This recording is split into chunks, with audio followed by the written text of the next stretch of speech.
As notícias do esporte. Oi, Carol, boa tarde para você. Paulo Renato, boa tarde para você, uma ótima tarde para todo mundo, gente. Pois é, amanhã tem o primeiro jogo, da decisão do Campeonato Carioca entre Fluminense e Flamengo. Agora eu vou te falar que, pelo histórico, o Flamengo tem motivos para entrar em campo com confiança. O torcedor do Flamengo, que se acostumou a ver o time vencendo os adversários, alguns até com facilidade, precisou encarar a derrota nos pênaltis na quarta-feira. Rafinha, partiu! Fluminense é campeão! Campeão da Taça Rio! Sem dúvida nenhuma, foi uma das piores apresentações do Flamengo na era do Jesus, né? Lógico que o Fluminense tem seus méritos, jogou de forma compacta, tirando todos os espaços, aquilo que o Flamengo mais gosta, né? Jogar em velocidade, ter espaço.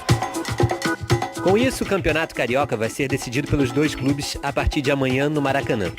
O primeiro dos dois jogos que vão definir o campeão de 2020.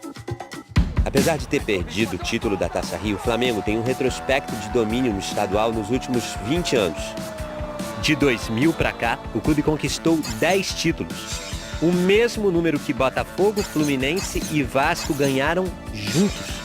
E no cômputo geral da história do Carioca, o rubro-negro também aparece no topo da lista como o maior vencedor da competição.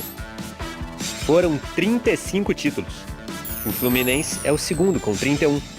Um jogador que entra para disputar uma final como essa, ele não carrega para dentro do campo. Ah, o meu time ganhou a maioria dos últimos campeonatos. Essa pressão é muito mais de torcedor, diretoria, é uma fumaça que se faz fora de campo.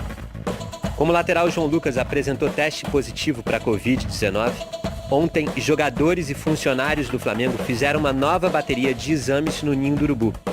Antes da partida contra o Fluminense, novos testes serão realizados nos rubro-negros, como manda o protocolo de segurança da Federação de Futebol do Rio.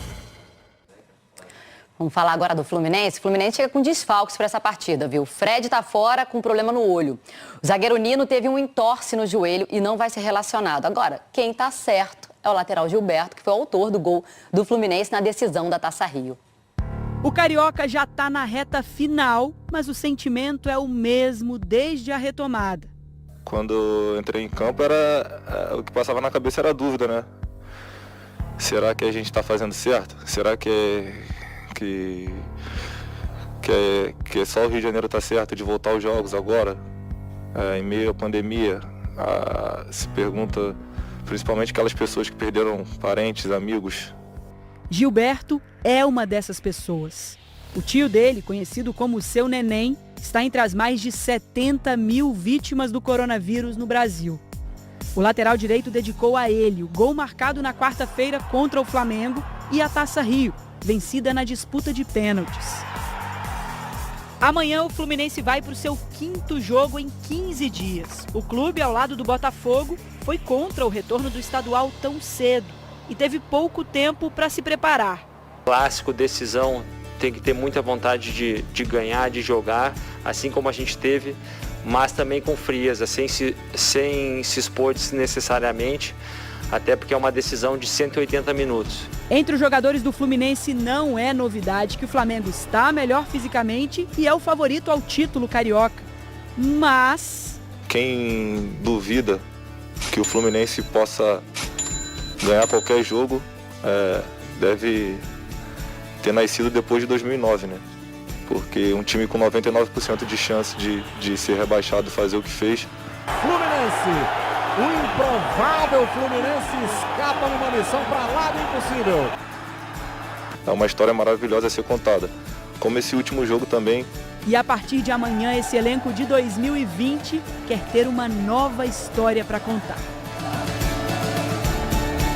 Agora vamos atualizar o calendário do futebol. A Conmebol anunciou o retorno da Libertadores para o dia 15 de setembro e da Copa Sul-Americana para o dia 27 de outubro.